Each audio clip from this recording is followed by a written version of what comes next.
នៅថ្ងៃនេះខ្ញុំចង់បញ្យល់អំពីចរិតពីព្រោះអីនៅក្នុងសង្គមយើងដែលយើងរស់នៅសប្តាហ៍ថ្ងៃហ្នឹងបើសិនណាជាយើងអត់ស្គាល់ចរិតទេនឹងហើយយើងពិបាកនឹងរស់នៅក្នុងសង្គមដែលមនុស្សមានចរិតច្រើនយ៉ាងឃើញទេចរិតទាំងអស់ហ្នឹងវាមាន6យ៉ាងហ្នឹងហើយចរិតមួយហ្នឹងពេលណាដែលយើងស្គាល់ហ្នឹងស្គាល់ពាក្យថាចរិតដឹងនៅអ្វីជាចរិតហ្នឹងហើយបានយើងនឹងបដិបត្តិធម៌ទៅលឿនហ្នឹងហើយយើងបដិបត្តិធម៌ទៅលឿនបានដោយសារតែយើងដឹងនៅចរិតរបស់យើងហើយយើងមិនវិនិច្ឆ័យចរិតរបស់គេនៅក្នុងសង្គមយើងឃើញហើយថានឹងហើយយើងតែងតែនិយាយថាអូអ្នកនេះមានចរិតអញ្ចេះអ្នកនោះមានចរិតអញ្ចោះយ៉ាងនេះយ៉ាងនោះអីចឹងដឹងបាទហើយការវិនិច្ឆ័យនឹងបើសិនណាជាយើងបានមករៀនធម៌ទៅនឹងឲ្យយើងវិនិច្ឆ័យត្រឹមត្រូវហើយការវិនិច្ឆ័យត្រឹមត្រូវនឹងធ្វើឲ្យចិត្តយើងនឹងមានសទ្ធាជ្រះថ្លាពេលណាដែលយើងមានសទ្ធាជ្រះថ្លានឹងយ៉ាងម៉េចគឺយើងឃើញថាមនុស្សដែលមានទោសៈចរិតនឹងគឺវាមិនអាចកែប្រែបានទេហ្នឹងហើយមនុស្សដែលមានលោភៈចរិតនឹងក៏មិនអាចកែប្រែបានទេគឺចរិតនឹងវាកើតមកយ៉ាងនឹងឯងមនុស្សដែលចូលចិត្តគឺមានទោសៈងាយគឺការខឹងនឹងវាងាយនឹងមនុស្សខ្លះនឹងវែងងាយមនុស្សខ្លះនឹងស្រឡាញ់ងាយឃើញមនុស្សនឹងគឺសន្សំសន្តានមកបែបនឹងឯងបាទដោយសារតែការសន្សំសន្តានមកបែបនឹងវាធ្វើឲ្យចរិតនឹងគឺប្រែប្រួលទៅតាមកលៈទេសៈនឹងឯងបាទអញ្ចឹងយើងមកយល់ថាអ្វីហៅថាចរិតបាទចរិតនេះគឺពាក្យថាចរិតនេះគឺទៅឲ្យចំគឺកិច្ចការធ្វើកិច្ចការនឹងចរិតនឹងគឺចរិតដែលយើងសំដៅដល់អ្នកដែលកំពុងតែធ្វើអ្វីមួយហ្នឹងហើយមានអកប្បកិរិយាបែបណាក្នុងការធ្វើនឹងគេដូចថាក្នុងការដេកដើរឈរអង្គុយក្នុងការលេងសើចក្នុងការធ្វើការងារក្នុងការប្រស្រ័យតាក់ទងគ្នាអីជាដើមជាមួយយើងហ្នឹងហើយមនុស្សហ្នឹងគេយកចរិតគេនឹងឯងមកធ្វើការងារមកពេលណាដែលគេនិយាយក៏និយាយដោយចរិតនោះពេលណាគេធ្វើកិច្ចការគឺធ្វើកិច្ចការដោយតាមកាយដោយចរិតហ្នឹងហើយការគិតរបស់គេហ្នឹងគឺការគិតដោយចរិតបែបហ្នឹងឯងបាទពីព្រោះអីចរិតនេះគឺវាជាសន្តានដែលសន្សំមកជាយូរយារណាស់មកហើយហ្នឹងពាក្យថា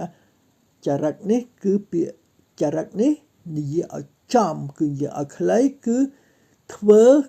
កិច្ចការគឺប្រព្រឹត្តនៅកិច្ចការផ្សេងឈ្មោះថាចរិតហើយការដែលធ្វើកិច្ចការទាំងឡាយហ្នឹងដោយសារតែមានចេតនាឃើញបើសិនយើងអត់មានចេតនាតែយើងទៅធ្វើហ្នឹងបើយើងអត់មានចេតនាទៅដើរលេងផងយើងអត់មានចេតនាទៅចង់តាក់ទងជាមួយអ្នកនេះជាមួយអ្នកនោះផងតើយើងទៅធ្វើថាអត់ទេហ្នឹងហើយខ្ញុំទៅបោសផ្ទះគឺខ្ញុំមានចេតនាចង់ឲ្យផ្ទះស្អាតឃើញទេបើជាខ្ញុំទៅបោសមិនតែខ្ញុំអង្គុយគឺអត់មានចេតនាអីថាខ្ញុំទៅបោសផ្ទះអាហ្នឹងវាអត់ត្រឹមត្រូវទេដូច្នោះហើយយើងត្រូវដឹងថាចរិតដែលប្រព្រឹត្តទៅនៅក្នុងអំពើផ្សេងកិច្ចការផ្សេងហ្នឹងដោយសារតែមាននៅចេតនាហើយចេតនាហ្នឹងគឺជាហេតុហ្នឹងវាកើតអំពីរឿង3គឺទី1ហ្នឹងរឿងលោភៈទោសៈមោហៈបាទឥឡូវនេះយើងនិយាយអំពីតែរឿងលោភៈទេគឺចរិតដែលចូលចិត្តហ្នឹងលោភៈហ្នឹងប្រហែលថាការជាប់ចិត្តការស្រឡាញ់ពេលណាដែលយើងមានការស្រឡាញ់មានការជាប់ចិត្តយើងធ្វើនៅអំពើណាដែលសម្បូរទៅដោយសេចក្តីស្រឡាញ់មនុស្សហ្នឹងគឺថាមនុស្សហ្នឹងជាមនុស្សដែលមានចរិតគឺថាឃើញស្អីហ្នឹងគឺស្រឡាញ់ឃើញស្អីហ្នឹងស្រឡាញ់ភាគច្រើនហ្នឹងដូចយើងចំណាំមើលហើយអ្នកដែលទៅផ្សារហ្នឹងទិញបានរបស់ច្រើនស្អីហ្នឹងគឺជ្រែកដៃជ្រែកជើងហ្នឹងមកពីចរិតគេហ្នឹងចរិតមនុស្សដែលស្រឡាញ់ចូលចិត្តច្រើនហ្នឹងហើយមនុស្សដែលអត់ស្រឡាញ់ចូលចិត្តច្រើនហ្នឹងគេអត់ទិញទេហ្នឹងហើយទៅផ្សារគេអត់មានទិញអីផងហ្នឹងហើយវាមើលទៅវាអត់ឃើញពេញចិត្តណាហ្នឹងហើយគេចូលចិត្តតែទុកលុយអញ្ចឹងហើយបានថាមានមនុស្សដែលទៅផ្សារហ្នឹងគឺទិញនោះទិញឃើញអានេះស្អាតទិញអានោះល្អទិញអានេះឆ្ងាញ់ទិញអានោះដែលចង់បានចេះចង់បានចុះហ្នឹងឲ្យកូនឲ្យអីហ្នឹងគឺស្រឡាញ់ហ្នឹងគឺទិញជ្រែកដៃជ្រែកជើងហើយគឺ អ្នកដែលចាយធំអីចឹងទៅគេចរិតហ្នឹងគេហៅថាចរិតដែលទៅទិញដែលចង់បានហ្នឹងហើយធ្វើនៅអំពើទៅផ្សារទៅទិញឬមួយក៏ធ្វើកិច្ចការផ្សេងហ្នឹងដើម្បីរកលុយទិញអីជាដើមហ្នឹងអាការដែលធ្វើនឹងដោយសារតែមានសេចក្តីស្រឡាញ់នាំមុខសេចក្តីស្រឡាញ់នាំមុខនឹងអញ្ចឹងហើយបានថាការមានការស្រឡាញ់នាំមុខហើយធ្វើនឹងភាគច្រើននឹងជាមនុស្សដែលមានរាគាចរិតនឹងរាគាចរិតហើយដូចគ្នាដែរនៅក្នុងចរិតទាំង6នឹងដូចជាទោសៈចរិតជាដើមនឹងក៏មានន័យដូចគ្នាមានន័យយ៉ាងម៉េចគេថាមនុស្សនឹងពេលណាដែលចិត្តនឹងខឹងច្រើនទេចិត្តនឹងគឺទាស់ច្រើនមកថ្ងៃឃើញស្អីក៏តោះដែរហ្នឹងហើយឃើញដល់មកថាឃើញគេទិញច្រើនយ៉ាងហ្នឹងហើយដល់ប្រពន្ធនឹងទិញប្តីថាអូឃើញទិញធ្វើអីយកមកធ្វើអីគឺច្រើនណាស់អីអស់លុយអស់កាក់អីចឹងទៅឃើញសម្បីតែពីអ្នកប្តីប្រពន្ធហ្នឹងក៏យើងមានចរិតខុសគ្នាដែរមួយមានចរិតលោភៈប្រពន្ធនឹងចង់ស្អាតចង់អីចឹងទៅទិញម្សៅទិញក្រែមទិញអាវស្អាតទិញគ្រឿងអលង្ការឬមួយក៏ទិញនៅរបស់ឆ្ងាញ់របស់អីហ្នឹងសពបែបយ៉ាងហ្នឹងគឺប្រពន្ធហ្នឹងមានរាគាចរិតហ្នឹងហើយចំណែកប្តីហ្នឹងគឺមានទោសៈចរិតហ្នឹងគឺបន្ទោសតែប្រពន្ធហ្នឹងពីរឿងទិញពីរឿងស្អីហ្នឹងគាត់ហើយជាពិសេសហ្នឹងដល់តែវាមិនទាស់តែត្រឹមតែរឿងប្រពន្ធទិញសម្លៀកបំពាក់ទិញគ្រឿងអលង្ការទិញអីទេគឺវាទាស់រហូតទៅដល់ពេលណាបាយទឹកពេលស្អីហ្នឹងក៏វានៅតែទាស់ដែរអាចរិតដែលប្រែនៅកាយគឺកាយតតឹងតតេងគឺទឹកមុខតតឹងតតេងអាពេលណាខឹងហ្នឹងអាទឹកមុខក៏ក្រហមទៅកបែកកបើទៅដូចយៈយ៉ាងយៈហ្នឹងវាកើតមកអំពីអាទោសៈហ្នឹងឯងនឹងមុខយៈមុខខ្មោចមុខអីហ្នឹងគឺភាគច្រើនគឺកើតមកពីរឿងទោសៈស្លាប់ទៅទាំងទោសៈដល់ពេលស្លាប់ទាំងទោសៈហ្នឹងមុខហ្នឹងក៏ញើរហូតទៅដល់កើតជាយៈកើតទៅជាខ្មោចអីហ្នឹងគឺមុខអាក្រក់អញ្ចឹងមកហើយកាយហ្នឹងវាអាក្រក់ហើយវិជ័យហ្នឹងវាអាក្រក់ទៀតហ្នឹងហើយចិត្តហ្នឹងវាអាក្រក់ទៀតឃើញទេហ្នឹងហើយដូច្នោះហើយចរិតរបស់មនុស្សដែលមានទោសៈចរិតនេះគឺប្រព្រឹត្តទៅឃើញប្រព្រឹត្តទៅដោយកាយវិចារចិត្តហ្នឹងគឺអាក្រក់ហ្នឹងហើយអាក្រក់បាទអាក្រក់ហ្នឹងបានន័យថាធ្វើអ្វីហ្នឹងគឺមានសេចក្តីដូចថាអ្នកដែលគេលោភៈហ្នឹងគេធ្វើអីហ្នឹងសម្ដីគេអីហ្នឹងថ្នមទៅសម្ដីរបស់អ្នកទោសៈហ្នឹងគឺខ្លាំងទៅតម្លើងតង់ខ្លាំងទៅហ្នឹងហើយអញ្ចឹងទៅយើងដឹងហើយអ្នកមានសម្លេងតឹងមានសម្លេងក្រោតគ្រៀតគឺសម្លេងអីហ្នឹងដោយសារតែមាននៅទោសៈចរិតហ្នឹងឯងបាទដូច្នោះអានេះគឺខ្ញុំចង់និយាយអំពីពាក្យចរិតហ្នឹងឯងដែលចរិតហ្នឹងវាកើតអំពីរាគៈលោភៈហៅថារាគៈចរិតចំណែកឯចរិតដែលកើតអំពីទោសៈគេហៅថាទោសៈចរិតហ្នឹងខ្ញុំគ្រាន់តែបញ្យល់ពាក្យទេដើម្បីឲ្យយើងទាំងអស់គ្នានឹងយល់ពាក្យថាចរិតហ្នឹងប្រែមកថាស្អីហើយហេតុអីបានជាគេហៅថារាគៈចរិតហេតុអីបានគេហៅទោសៈចរិតបាទអញ្ចឹងបានយើងត្រូវមកមើលបន្តទៅទៀតហ្នឹងហើយដើម្បីឲ្យយើងកាន់តែយល់នៅការប្រព្រឹត្តរបស់មនុស្សម្នាក់ដោយសារចរិតព្រះដីកាចារសម្ដែងចរិតជាមូលដោយពិស្ដារទុកថាអូខេយើងចាប់ផ្ដើមមករៀនណាពាក្យថាចរិតសង្ឃៈហ្នឹងគឺការរួបរួមគេសង្ឃៈហ្នឹងគឺរួបរួមរឿងទាំងអស់ហ្នឹងហើយនៅក្នុងចរិតហ្នឹងតើចរិតហ្នឹងរួបរួមរឿងអីខ្លះហ្នឹងហើយបានដល់ការរួបរួមបុគ្គលដោយអំណាចនៃចរិតដែលជាមូល6យ៉ាងអូខេចរិតហ្នឹងវាមាន6យ៉ាងជាមូលហ្នឹងហើយការរួបរួមហ្នឹងបានដល់ការរួបរួមការប្រព្រឹត្តរបស់បុគ្គលមាន36យ៉ាងគឺបុគ្គលហ្នឹងមាន36យ៉ាងដែលមានចរិតហ្នឹង6យ៉ាងបាទនឹងចាំខ្ញុំទៅសេទៀតពីព្រោះអីតួលេខហ្នឹងយើងពិបាកយល់ហ្នឹងហើយណាចរិត6យើងអាចចាំបានយើងអាចស្គាល់បានក៏ប៉ុន្តែបុគ្គល63យ៉ាងហ្នឹងគឺយើងពិបាកយល់អញ្ចឹងហើយបានជាគ្រាន់តែឲ្យយើងស្ដាប់សិនថា មានបុគ្គល63បុគ្គលឃើញទេហ្នឹងហើយមានដូចថាមានក្រុមបុគ្គល63ក្រុមហ្នឹងគឺមាននៅចរិតហ្នឹង6យ៉ាងបាទដោយអំណាចចរិតលីគ្នាគឺ63អ្នកហ្នឹងនឹង63យ៉ាង63បុគ្គលហ្នឹងគឺលាយគ្នាជាមួយនឹងចរិត6យ៉ាងហ្នឹងបាទពិតដូចជាលោកអាចារ្យពោលទុកនៅក្នុងនាមរូបបរិច្ឆេទថាហ្នឹងហើយមានចរិត7ក្នុងពួកអកុសលចិត្ត3ឃើញទេអាហ្នឹងយើងត្រូវចាប់មិនឲ្យចាំទេថាឲ្យដឹងថាហ្នឹងហើយមានចរិត7នៅក្នុងពួកអកុសលហ្នឹងហើយគឺចិត្តយើងហ្នឹងវាមានកុសលនិងអកុសលឃើញទេបាទដូច្នោះហើយហ្នឹងហើយចរិត7ក្នុងពួកអកុសល3ហ្នឹងមានរាគាចរិតជាដើមហ្នឹងបាទហើយមានចរិត7ទៀតនៅក្នុងពួកកុសលអូខេមានចរិត3នៅក្នុងពួកកុសលក្នុងចរិត3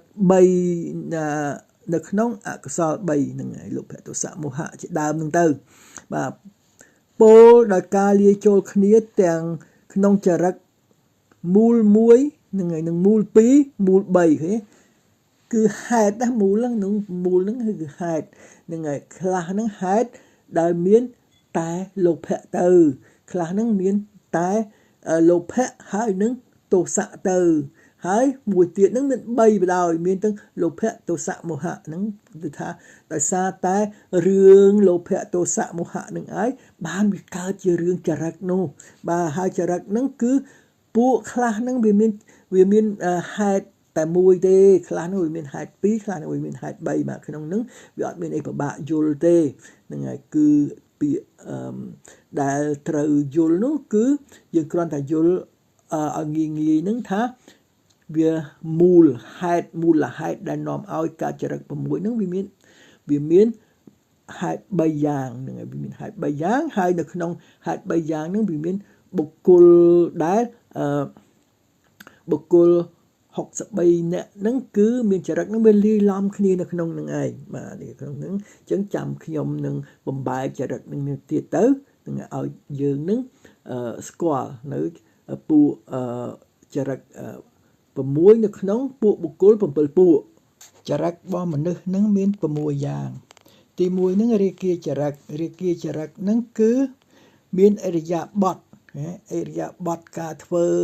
ដេកដើរឈរអង្គុយធ្វើកិច្ចការងារផ្សេងហ្នឹងគឺជាកិច្ចហ្នឹងកិច្ចការដែល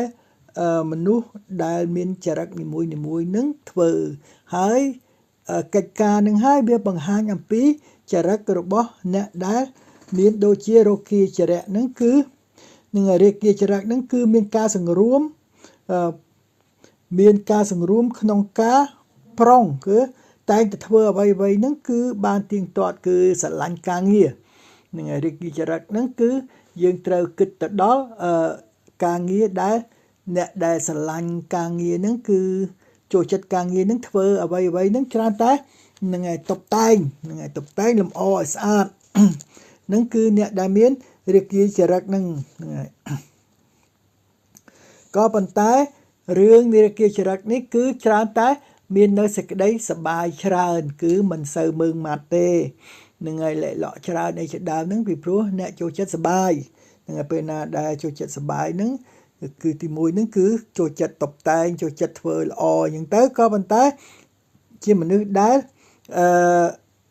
គឺថារាយមាយច្រើនគឺថាមនុស្សដែលចាប់នេះចាប់នោះឈ្មោះត្រង់ណាហ្នឹង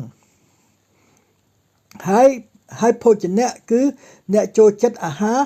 រសឆ្ងាញ់ផ្អែមហ្នឹងហើយវាផ្ទុយអំពីអ្នកដែលមានចរិតទោសៈហ្នឹងចូលចិត្តហិលចូលចិត្តជួយអញ្ចឹងទៅអ្នកដែលមានរាគាចរិតហ្នឹងគឺមាននៅភោជនហ្នឹងគឺផ្អែមហ្នឹងផ្អែមភាគច្រើនចូលចិត្តផ្អែមហើយទស្សនៈហ្នឹងចូលចិត្តមើលរបស់ដែលល្អហើយនឹងធម្មបតិហ្នឹងគឺល្អិតល្អន់ជាអ្នកដែលខ្នាក់ខ្នក់ចរិតហ្នឹងគឺដូចថាជាមនុស្សដែលទុនជ្រាយជាងទៅហ្នឹងហើយមានមាយាទហ្នឹងជា មានការនឹងចង់បានច្រើនបាទនឹងយើងត្រូវមើលមនុស្សនឹងដោយសភាព4យ៉ាងទី1នឹងមើលដោយកិច្ចការទី2នឹងមើលដោយការបរិភោគអាហារភោជនៈទី3នឹងទស្សនៈគឺការចូលចិត្តហ្នឹងហើយទី4នឹងមើលដោយធម្មបដិបត្តិគឺមើលក្នុងការដែលអ្នកនឹងធ្វើនៅកិច្ចការអ្វីមួយបាទហ្នឹងគឺយើងមើលចរិត4យ៉ាងហ្នឹងអិច្ចរាបថ4យ៉ាងហ្នឹងយើងត្រូវមើលនៅក្នុងរឿង4យ៉ាងហ្នឹងហើយដើម្បីមើលចរិតមនុស្សនោះបាទហ្នឹងខ្ញុំសូមបញ្ជាក់ម្ដងទៀតថានឹងអរិយាបថដែលយើងត្រូវមើលចរិតរបស់មនុស្សគឺយើងមើលនៅក្នុងទី1កិច្ចការទី2ការបរិភោគទី3នឹងទស្សនៈគឺយោបល់របស់គេនឹងហើយនឹងការបដិបត្តិរបស់គេបាទនឹងត្រូវមើល4យ៉ាងហ្នឹងខ្ញុំសូមបញ្ជាក់ម្ដងទៀតហ្នឹងហើយអញ្ចឹងទី2ហ្នឹងទោសចរិតហ្នឹងគឺមនុស្សដែលរឹងរូសតែរហ័សរហួនណាហ្នឹងហើយគឺពេលណាក្តៅចិត្តអីគាត់ធ្វើគឺគាត់ប្រឹងទៅលេងដូចថាដឹងដូចថាមនុស្សដែលរឹងរូសហ្នឹងហើយរឹងរូសហ្នឹងគឺតែធ្វើមិនសម្រេចគឺអត់បានទេអញ្ចឹងគាត់ធ្វើរហ័សរហួនរឹងរូសក៏ប៉ុន្តែមានសភាពទទឹងទតេងមានសភាពល្មងល្មាំងហ្នឹងហើយក្នុងបំណងក្នុងរបស់ដែលប្រាថ្នាគឺមិនត្រូវការសង្រួមគឺកិច្ចការហ្នឹងមិនត្រូវការសង្រួមទេបាទទី1ហ្នឹងយើងមើលនៅអរិយាបថរបស់គាត់ហ្នឹងគឺរឹងរូសរហ័សរហួននៅតែទទឹងទតេងហ្នឹងហើយមិនធ្វើដោយថ្នមមិនធ្វើដោយដូចថាសម្អាតអីទេហ្នឹងហើយគាត់ធ្វើល្មងល្មាំងល្មោកអីចឹងទៅនឹងអរិយាបថគាត់ហ្នឹងហើយកិច្ចរបស់គាត់ហ្នឹងគឺគាត់ធ្វើហ្នឹងគឺមិនត្រូវការសង្រួមទេគឺគាត់ហ្នឹងគឺត្រូវការធ្វើឲ្យតែហើយណាហ្នឹងហើយគ្មានមកចិត្តផ្ចង់អីទេហ្នឹងហើយអ្នកដែលហ្នឹងមានកិច្ចការហ្នឹងហើយភោជនៈហ្នឹងគឺចូលចិត្តអាហារជូរហ្នឹងហើយចូលចិត្តអាហារជូរហើយមានទស្សនៈហ្នឹងគឺគាត់ចូលចិត្តមើលនៅការកីឡាមើលនៅទស្សនៈហ្នឹងគឺច្រើនតែប្រកួតប្រជែងអ្នកមានទស្សនៈហ្នឹងគឺមើលរឿងអីដែលមានប្រកួតប្រជែងគឺគាត់ខឹងក្តៅកាហាយចឹងទៅបាទទស្សនៈគាត់ហ្នឹងបែបហ្នឹងហើយនឹងធម្មប្រវត្តិហ្នឹងធម្មប្រវត្តិហ្នឹងគឺការធ្វើរបស់គាត់ហ្នឹងគឺវាខៀគឺថាគាត់ធ្វើហ្នឹងឲ្យតែផុតដៃឲ្យតែរួចខ្លួនចឹងទៅបាទហើយនឹងគាត់ធ្វើដោយដូចថាចងអាឃាតអីជាដើមហ្នឹងណាហ្នឹងហើយអ្នកដែលធំបដៅក្រហើយអត់មានចេះស្ដាប់អ្នកណាទេគឺអ្នកដែលមានទោសចរិតហ្នឹងបាទហ្នឹងយើងត្រូវមើលក្នុងចរិតរបស់អ្នកដែលមានទោសគឺប៉ុណ្ណឹងហើយអ្នកមានដែលមោហចរិតហ្នឹងគឺអរិយាបថរបស់គាត់ហ្នឹងគឺយឺតយូរមោហៈហ្នឹងបានន័យថាអ្នកហ្នឹងអត់សូវមានបញ្ញាហ្នឹងពាក្យថាមោហៈហ្នឹងគឺអ្នកអត់មានបញ្ញាហើយតែធ្វើអីហ្នឹងទៅមានបញ្ញាយើងទៅធ្វើអីលឿនកើតហ្នឹងធ្វើអីអត់លឿនទេគឺទម្រុនផងអីផងហ្នឹងគឺសពបែបយ៉ាងហើយកិច្ចរបស់គាត់ហ្នឹងគឺគាត់ធ្វើឲ្យហើយទៅគឺគាត់ហ្នឹងហើយព្រោះអីដោយសារតែរឿងគាត់អត់មានបញ្ញាហ្នឹងហើយហ្នឹងហើយគាត់ធ្វើគឺថាមិនតន់ហើយហ្នឹងក៏ហើយដែរឃើញទេអ្នកដែលមានមោហៈហ្នឹងគឺអញ្ចឹងធ្វើចោលធ្វើអីទៅហ្នឹងហើយធ្វើហ្នឹងហើយដូចថារូបព្រះរូបអីហ្នឹងធ្វើឲ្យតែបានរូបអីយើងឃើញអ្នកដែលឆ្លាក់រូបព្រះមិនស្អាតអីស្អីហ្នឹងគឺសិតតែអ្នកមានមោហៈហើយគឺអ្នកដែលមានមោហៈហ្នឹងគឺឆ្លាក់រូបហ្នឹងភ្នែកមិនត្រូវតាមភ្នែកតិចមិនត្រូវតាមតិចឥឡូវហ្នឹងហើយគឺធ្វើឲ្យតែហើយទៅហ្នឹងហើយបានជារូបចេញជារូបព្រះហ្នឹងទៅហ្នឹងហើយហើយរឿងគឺគាត់ធ្វើហ្នឹងមិនដឹងថាធ្វើទៅត្រូវឬខុសទៅទៀតហ្នឹងហើយអ្នកដែលមានមោហចរិតហ្នឹងគឺអាកិច្ចការរបស់គាត់ហ្នឹងធ្វើទៅមិនដឹងខុសមិនដឹងត្រូវមិនដឹងល្អមិនដឹងអាក្រក់អីហ្នឹងហើយភ្លេចភ្លាំងមិនដឹងជាធ្វើហ្នឹងដោយថាភ្លេចភ្លាំងហ្នឹងបានន័យថាធ្វើចំោះទៅខ្វះតែតិចទៅធ្វើតិចទៅខ្វះនេះខ្វះនោះហ្នឹងហើយវាអត់គ្រប់គ្រាន់ហ្នឹងបាទហ្នឹងជាអ្នកដែលមានមោហៈហ្នឹងហើយធ្វើហ្នឹងគឺថាពេល ពេលវេលាហ្នឹងគឺគាត់អត់បានដូចថាកំណត់ឲ្យតាមគេតាមឯងទេហ្នឹងហើយដូច្នេះរឿងទី1ហ្នឹងគឺអិរិយាបថគាត់ហ្នឹងយូរទម្រុនហើយទី2ហ្នឹងកិច្ចការគាត់ហ្នឹងធ្វើអត់បានត្រឹមត្រូវខ្វះខាតហើយគ្មាននៅពេលវេលាទេយូរហើយភោជនៈហ្នឹងគឺអ្នកដែលចូលចិត្តគ្រប់អាហារគឺថាស្អីក៏ឆ្ងាញ់ដែរហ្នឹងហើយស្អីក៏ឆ្ងាញ់ដែរគឺទទួលទានបានទាំងអស់ហ្នឹងហើយមិនល្អអាក្រក់ស្អីគាត់អត់ខ្វល់ទេពីព្រោះអីគាត់ហ្នឹងហើយគាត់ធ្វើម៉េចឲ្យតាបាននៅភោជនីយអាហារហ្នឹងទៅហើយទី4ហ្នឹងគឺធម្មបប្រតិបត្តិរបស់គាត់ហ្នឹងគឺងោកងុយងក់ខ្ជិលច្រើនហ្នឹងហើយអ្នកដែលមានមោហៈហ្នឹងគឺធ្វើកិច្ចការហ្នឹងខ្ជិលហ្នឹងហើយជាគឺថាមិនយកចិត្តទុកដាក់ហ្នឹងហើយពីព្រោះគាត់អត់ចេះយកចិត្តទុកដាក់អត់ចេះខ្វាយខ្វល់ពីរឿងធ្វើកើតទេបាទហ្នឹងធម្មបប្រតិបត្តិរបស់គាត់ហើយទី4ហ្នឹងសទ្ធាចរិតហ្នឹងគឺគេនិយាយទី1ហ្នឹងនិយាយពីអរិយាបថរបស់មនុស្សដែលមានសទ្ធាចរិតហ្នឹងអូខេចាប់ពីនេះទៅគឺអ្នកដែលមាននៅការធ្វើនៅល្អហ្នឹងហើយពីព្រោះ3ខាងលើហ្នឹងយើងឃើញហើយរាគចរិត1ទោសចរិត1មោហចរិត1ជាអ្នកដែលមាននៅចរិតអកុសលចរិតមិនល្អហ្នឹងហើយយើងពាក្យយើងថាចរិតមិនល្អឥឡូវនេះយើងមកឃើញ3ទៀតហ្នឹងគឺមនុស្សដែលមានចរិតល្អហ្នឹងគឺនិយាយអំពីសទ្ធាចរិតហើយបាទគេនិយាយអំពីសទ្ធាចរិតពីព្រោះអីយើងកំពុងតែរៀនធម៌យើងកំពុងតែរៀនធម៌ដូច្នោះហើយនៅក្នុងធម៌ហ្នឹងគឺគេនិយាយអំពីស្អីគឺគេនិយាយអំពីសទ្ធាហ្នឹងហើយគឺសទ្ធាហ្នឹងគឺការជឿកម្មផលជឿហ្នឹងមនុស្សដែលមាននៅកម្មផលរបស់ខ្លួនមនុស្សអ្នកដែលមានកម្មផលនឹងជាមរតកផៅពងជាដើមហ្នឹងបាទមនុស្សដែលមានចរិតសទ្ធាចរិតហ្នឹងគឺពេលនៅក្នុងសាសនាយើងគេចាត់ទុកថាជាអ្នកដែលមានសទ្ធាចរិតគឺអ្នកដែលមានអរិយាបថហ្នឹងគឺសុខុមហ្នឹងបានន័យថាល្អិតឆ្មាគឺជាអ្នកដែលតាំងចិត្តហ្នឹងណាតាំងចិត្តហ្នឹងចិត្តរបស់គាត់ហ្នឹងវាមិនក្រោតគ្រៀតហ្នឹងហើយមិនក្រោតគ្រៀតតាំងពីសម្ដីតាំងពីកិច្ចការឬមួយក៏អរិយាបថដែលពេលអង្គុយពេលអីហ្នឹងគាត់រៀបរយហ្នឹងហើយពាក្យថាសខុមហ្នឹងគឺនិយាយចំគឺអ្នកដែលរៀបរយនឹមនួន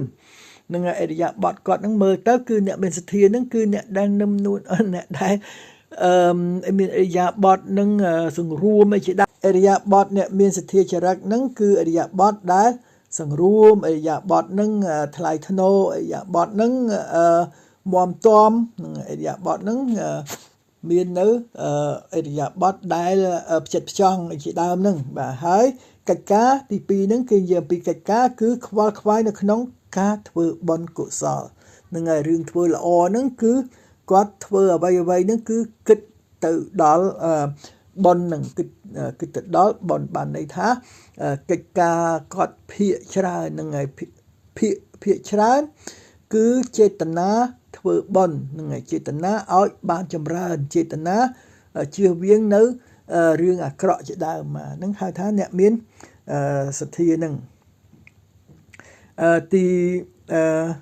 3ហ្នឹងគឺភោជនៈហ្នឹងគឺអ្នកដែលចូលចិត្តមានអាហាររសជាតិផ្អែមឆ្ងាញ់និងក្រអូបបាទហ្នឹងហើយហ្នឹងជាភោជនៈអ្នកដែលចូលចិត្តមាននៅអាហារផ្អែមឆ្ងាញ់ក្រអូបអីហ្នឹងគឺជាចរិតរបស់អ្នកដែលមានសទ្ធាចរិតបាទហើយទស្សនៈហ្នឹងគឺការចូលចិត្តក្នុងអារម្មណ៍ដែលល្អហ្នឹងហើយគឺចូលចិត្តអារម្មណ៍ដែលជាកុសលហ្នឹងហើយហ្នឹងអារម្មណ៍ល្អហ្នឹងអារម្មណ៍ជាកុសលហ្នឹងហើយពីព្រោះអីយើងកុំឲ្យច្រឡំល្អក្នុងរាគៈហ្នឹងហើយរាគៈហ្នឹងគឺអារម្មណ៍ល្អក៏ប៉ុន្តែចង់បានហ្នឹងចំណែកអ្នកមានសទ្ធាហ្នឹងគឺមានអារម្មណ៍ល្អហ្នឹងនៅក្នុងការធ្វើបុណ្យហើយមានធម្មបដិបត្តិហ្នឹងគឺរីករាយនៅក្នុងការធ្វើបុណ្យហ្នឹងហើយគឺការបដិបត្តិកិច្ចបដិបត្តិប្រព្រឹត្តទៅហ្នឹងគឺប្រព្រឹត្តទៅក្នុងការធ្វើបុណ្យក្នុងបុណ្យហ្នឹងគឺចិត្តគាត់ហ្នឹងមានបុណ្យនឹងច្រើនហ្នឹងមានជ្រះថ្លាមានចេតនាល្អជាដើមគឺគាត់មានចិត្តជ្រះថ្លាហ្នឹងជាសទ្ធាចរិតចំណែកវិតកចរិតគឺមានអរិយាបថមិនរៀបរយបាទ គឺមិនរៀបរយហ្នឹងបានន័យថាអ្នកដែលមានវិតកៈហ្នឹងគឺគាត់ហ្នឹងគឺច្រើនតែគិតណាហ្នឹងហើយគិតម្ដងចេះគិតម្ដងចុះគិតម្ដងយ៉ាងនេះគិតម្ដងយ៉ាងនោះទៅវិតកៈហ្នឹងគឺជាអ្នកគិតហ្នឹងហើយលើកឡើងថាអូបើសិនណាជាធ្វើធ្វើទៀនហ្នឹងគាត់ថាអូធ្វើអញ្ចេះផងហ៎ពេលដែលគាត់កំពុងតែធ្វើហ្នឹងថាអូទៅធ្វើ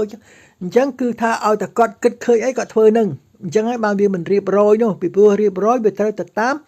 រឿងរបស់គេហ្នឹងហើយរឿងរបស់គេប៉ុន្តែដោយសារគាត់មានវិតកៈគិតច្រើនហ្នឹងគាត់អត់បាច់រៀបរយទេគិតគាត់ឃើញអីគាត់ធ្វើហ្នឹងហើយគឺនឹងហៅថាវិតកៈអរិយាបថអរិយាបថរបស់អ្នកមានវិតកៈហើយទី2ហ្នឹងកិច្ចការរបស់គាត់ហ្នឹងគឺ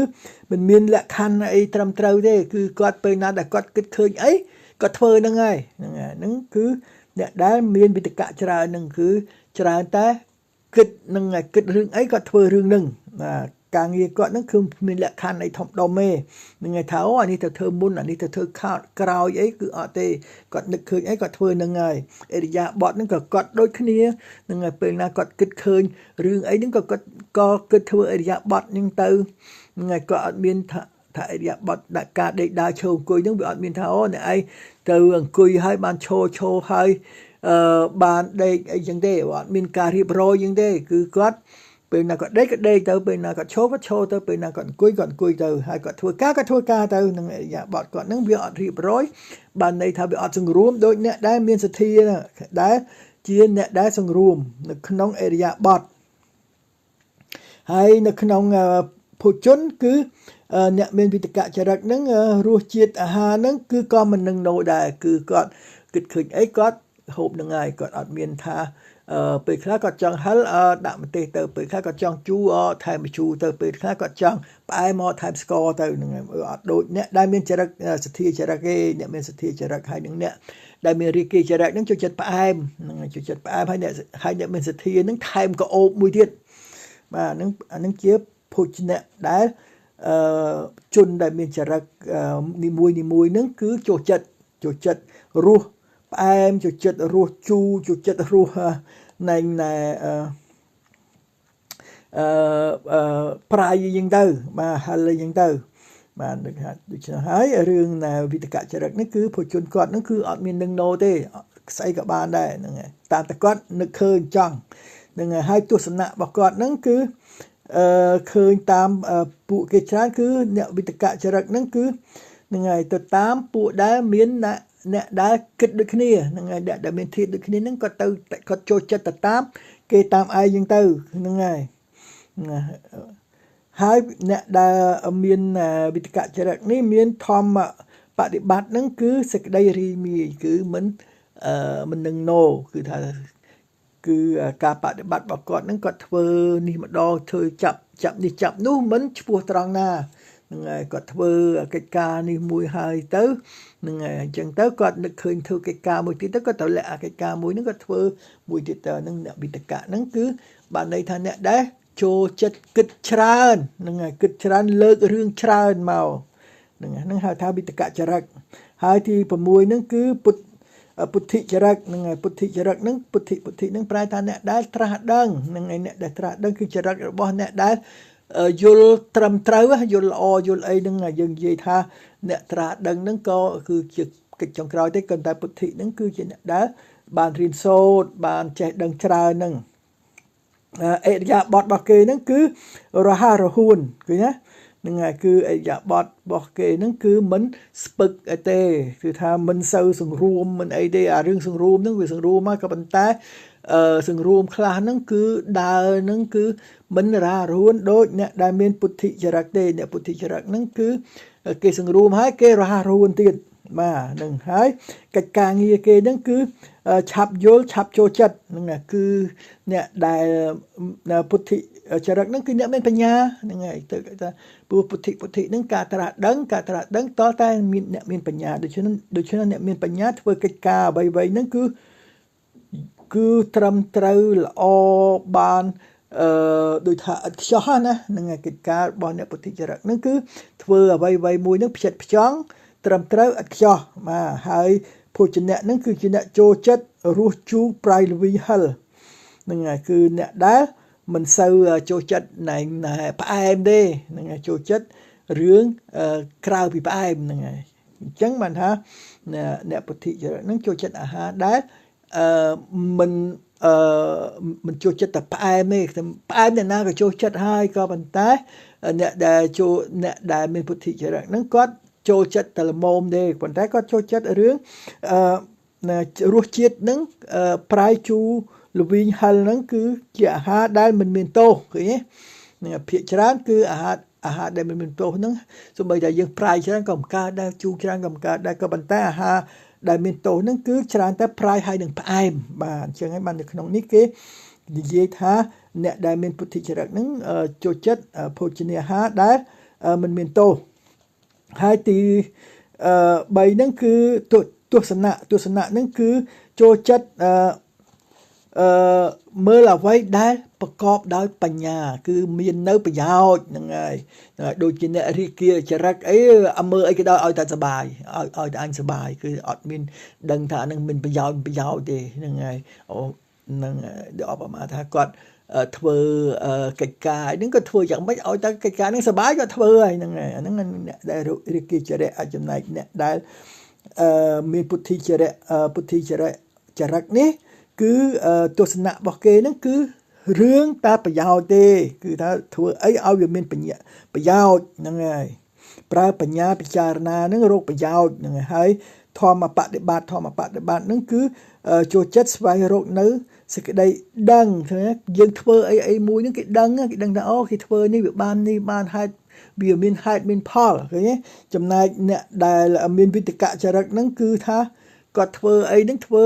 ដោយសារតែគាត់គិតនឹកឃើញចង់ធ្វើឃើញខុសគ្នាពីវិតកចរិតហ្នឹងគាត់ចិត្តគាត់ចង់ធ្វើហ្នឹងតែក៏ប៉ុន្តែអ្នកដែលមានពុទ្ធិចរិតគេអត់មានធ្វើអញ្ចឹងទេនៅធម្មបដិបត្តិគេបើសិនណាជារបស់ហ្នឹងគេចង់ធ្វើក៏តែវាអត់ប្រយោជន៍គេអត់ធ្វើទេហ្នឹងហើយចឹងហើយបានព្រះសម្មាសម្ពុទ្ធហ្នឹងលោកដឹងនៅសច្ចៈច្រើនណាហ្នឹងហើយសច្ចៈណាដែលនិយាយហើយមានប្រយោជន៍បានលោកបានព្រះសម្មាសម្ពុទ្ធនឹងទ្រង់មានពុទ្ធកាហ្នឹងហើយមិនមែនថាអូដឹងពីរឿងការពិតនឹងរឿងមហូបរឿងអាហាររឿងអីហ្នឹងដែលអត់មានប្រយោជន៍ហ្នឹងព្រះអង្គមិន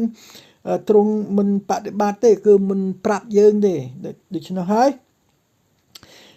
ក្នុងការធម្មបដិបត្តិនេះគឺចូលចិត្តស្វែងរកសេចក្តីដឹងធម្មបដិបត្តិរបស់អ្នកដែលមានពុទ្ធិចរិតហ្នឹងគឺចូលចិត្តស្វែងរកសេចក្តីដឹង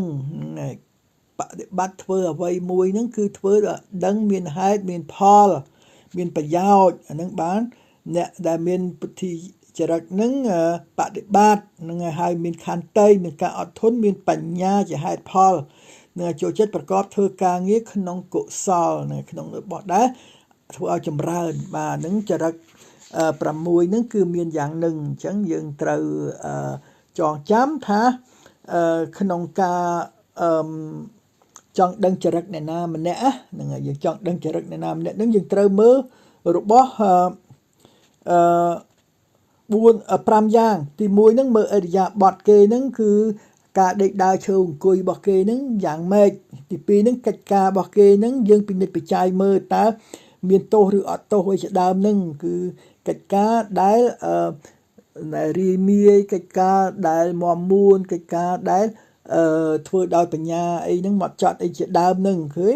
នឹងទី1មើលអរិយាបថទី2មើលកិច្ចការទី3មើលភោជនគឺការបរិភោគរបស់គេហើយទី5ហ្នឹងគឺមើលនៅការបដិបត្តិរបស់គេបាទហ្នឹងជាការមើលនៅចរិតរបស់មនុស្សម្នាក់ហ្នឹងដោយសភាពនេះឯងបាទពេលណាដែលយើងដឹងនៅចរិតរបស់មនុស្សអាហ្នឹងទើបយើងយកទៅ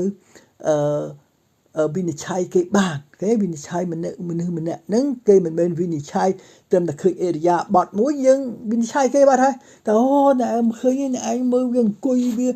អីហ្នឹងវាសាច់ស៊ីវាស្អីគេយើងមើលទៅវានឹង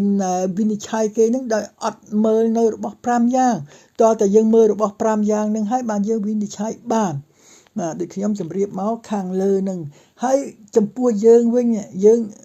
មិនរៀនចរិត6ហ្នឹងយកទៅ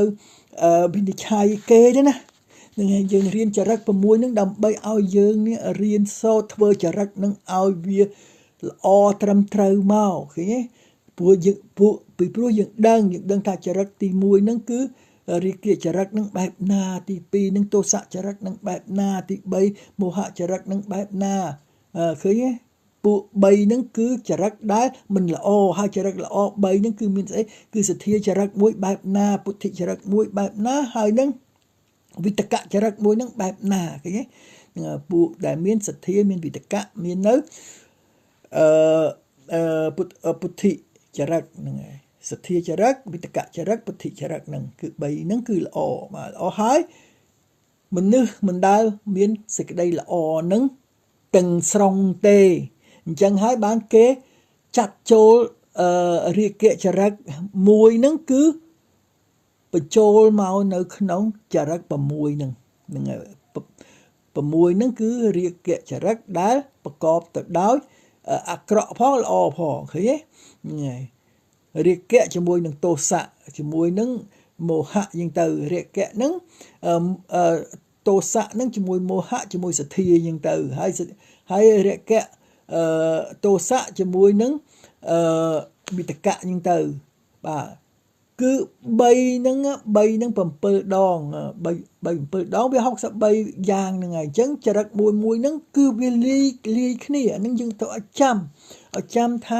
យើងនឹងវាមិនមែនមានតែរាគចរិតនឹងសតទេវាមានជួនកាលវាមានរាគចរិតនឹងខ្លាំងទៅប៉ុន្តែវាមានទោសៈដែរវាមានសទ្ធាដែរវាមានវិតកៈដែរវាមាននៅពុទ្ធិចរិតដែរគឺចរិតនឹងវាលាយគ្នាណាដល់តែវាលាយគ្នាអញ្ចឹងទៅវាមានតិចវាមានខ្សោយវាមានខ្លាំងវាមានអីហ្នឹងគឺវាលាយឡំគ្នាគេ6ហ្នឹងគឺវាចែកចេញជា7ដងទៅទៀត7ដងអាហ្នឹងយើងត្រូវឲ្យយល់អញ្ចឹងពីព្រោះអីយើងមិនមែនមានចរិតតែរាគៈចរិតសុទ្ធទេជួនកាលហ្នឹងយើងអ្នកដែលមានអត់មានបញ្ញាហ្នឹងវាមានរាគៈជាមួយនឹងលោភៈឃើញទេប៉ុន្តែរាគៈលោភៈហ្នឹងក៏គេមានកុសលរបស់គេដែរគឺគេមានសទ្ធាមានវិតកៈហើយនឹងមានពុទ្ធិរបស់គេដែរឃើញទេអញ្ចឹងហើយបានជាអ្នកដែលមានចរិតតែម្យ៉ាងហ្នឹងណាវាមិនសូវមានទេវាសឹងតែអត់មានក៏ប៉ុន្តែបើសិនណាជាមានមនុស្សដែលជនពៀលឃើញទេជនពៀលហ្នឹងគឺវាអត់មាននៅសទ្ធាចរិតវិតកចរិតហើយនឹងពុទ្ធិចរិតទេហ្នឹងហើយជនពៀលហ្នឹងគឺវាអញ្ចឹងហើយបើសិនជាសត្វដេរឆានក៏ដូចគ្នាដែរអញ្ចឹងបានមនុស្សហ្នឹងមាននៅសភាពជាមនុស្សដែលមានគេហៅអីមនុស្សមនុស្សសបែតតោមនុស្សតិរិឆានណោអីហ្នឹងឃើញទេហ្នឹងមនុស្សស័កមនុស្សសោមនុស្សសតេវោអញ្ចឹងទៅបាទវាទៅតាមចរិតហ្នឹងឯងទៅតាមចិត្តសន្តានហ្នឹងឯងចិត្តសន្តានដែលមាននៅរាគៈទោសៈមោហៈហ្នឹងហើយអ្នកខ្លះដែលអត់មាននៅមនុស្សដែលអត់មានរាគៈទោសៈមោហៈសម័យឥឡូវនេះវាអត់តន់មានទេតតែយើងត្រាស់ដឹងដូច្នេះហើយយើងនៅក្នុងចរិតណាមួយក្នុង63ចរិតនេះឯងបាទគឺមានចរិតដែលលាយគ្នានឹងលាយគ្នាវាមានរាគៈទោសៈមោហៈហើយមានសទ្ធានឹងហើយមានសទ្ធាហើយខ្លះនឹងអត់មាននៅវិតកៈមានតែសទ្ធាខ្លះមានតែវិតកៈទេប៉ុន្តែអត់មាននៅសទ្ធាខ្លះមានពុទ្ធិទៅអត់មាននៅសទ្ធាហើយនឹងវិតកៈហ្នឹងគឺវាអញ្ចឹងគឺថាមានមួយខ្វះមួយក្នុងចំណោម6ហ្នឹងជួនកាលយើងខ្វះ1ខ្វះ2ខ្វះ3យ៉ាងទៅនឹងហើយពេលខ្លះណាដែលយើងអ្នកដែលគេមាននៅរាគៈតិចទៅអាហ្នឹងវាសឹងអត់ទៅវាមានទោសៈច្រើនតិចមកអ្នកខ្លះអត់មានទោសៈទៅមានរាគៈសេចក្តីប្រាថ្នានឹងច្រើនយ៉ាងទៅបាទហ្នឹងយើងអត់បាច់ដូចថាឆ្ងល់ទេហ្នឹងហើយឆ្ងល់យើងមើលចិត្តខ្លួនឯងដោយសភាព5យ៉ាងហ្នឹងហើយអញ្ចឹងហើយបានជាខ្ញុំឲ្យរៀនតាមគម្ពីរហ្នឹងគេឲ្យមើលថាណែឯងមើលចរិតទៅមើលរបស់5យ៉ាងហ្នឹងហើយចរិតហ្នឹងវាមាន6 6យ៉ាងហើយក្នុងចរិត6យ៉ាងនោះវាលីឡំគ្នានឹងវាលីឡំគ្នារហូតទៅដល់មាន63យ៉ាងបាទនឹងយើងត្រូវមកយល់ចរិតរបស់មនុស្សដែលមានសភាពលាយឡំគ្នាបែបនេះឯងបាទនឹងខ្ញុំសូមបញ្ចប់កន្លែងហ្នឹងពីព្រោះខ្ញុំយល់ថាយើងច្បាស់ជាយល់បានហើយហ្នឹងឯងនៅក្នុងការបញ្យល់ចរិតរបស់មនុស្ស6យ៉ាងហើយពេលណាដែលយើងដឹងចរិត6យ៉ាងហ្នឹងបានយើងយកទៅធ្វើនៅបដិបត្តិហ្នឹងហើយការបដិបត្តិវាបដិបត្តិទៅតាមចរិតនឹងឯងអញ្ចឹងហើយបាននៅក្នុងកម្មដ្ឋានវាមាន40នោះហ្នឹងហើយ40ហ្នឹងមកគេចែកថាអូ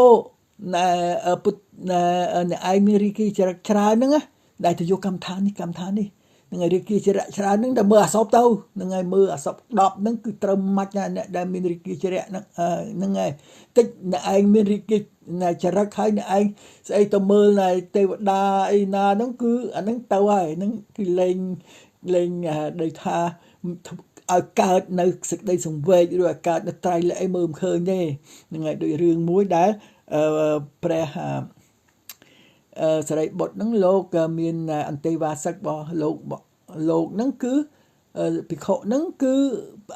ព្រះសារីបុត្រហ្នឹងលោកឲ្យកម្មដ្ឋានអសុខឲ្យកម្មដ្ឋានស្អីណារឿងសក់អីណាកាយានុបស្សនាអីហ្នឹងឲ្យហ្នឹងគឺលោកអត់កើតមកគឺលោកអត់កើតយូរអញ្ចឹងទៅបានព្រះសារីបុត្រហ្នឹងលោកចូលទៅកល់ព្រះសម្មាសម្ពុទ្ធហើយក៏ថ្វាយអន្តេវាសិកហ្នឹងឲ្យទៅព្រះសម្មាសម្ពុទ្ធហ្នឹងឲ្យកម្មដ្ឋានព្រះសម្មាសម្ពុទ្ធហ្នឹងលោកដឹងនៅវិស័យរបស់មនុស្សហ្នឹងមានតែព្រះសម្មាសម្ពុទ្ធណាដែលមានញាណដឹងនៅនិស័យរបស់មនុស្សក្រៅពីហ្នឹងអត់មានអ្នកណាដឹងទេហ្នឹងហើយព្រះ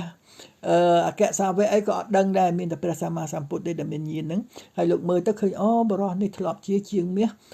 500ឆ្នាំមកហើយអញ្ចឹងយកផ្កាឈូកមាសហ្នឹងមកធ្វើជាកម្មដ្ឋានហ្នឹងបានឃើញនៅត្រៃលក្ខបាទហ្នឹងគឺទៅតាមចរិតរបស់មនុស្សបើសិនណាជាយើងដឹងខ្លួនយើងមានចរិតបែបណានឹងយើងរើសយកកម្មដ្ឋានណាមួយក្នុង40ហ្នឹងយកមកធ្វើក៏ប៉ុន្តែភាគច្រើននេះដោយសារយើងអត់ស្គាល់ចរិតខ្លួនឯងហ្នឹងបានគេឲ្យយកអាណាបាសតិហ្នឹងត្រូវនឹងចរិត6ហ្នឹងមកចរិត6ហ្នឹងអ្នកណាក៏ត្រូវដែរនៅក្នុងអាណាបានុសតិអញ្ចឹងអាណាបានុសតិហ្នឹងជាត្រូវនឹងចរិត6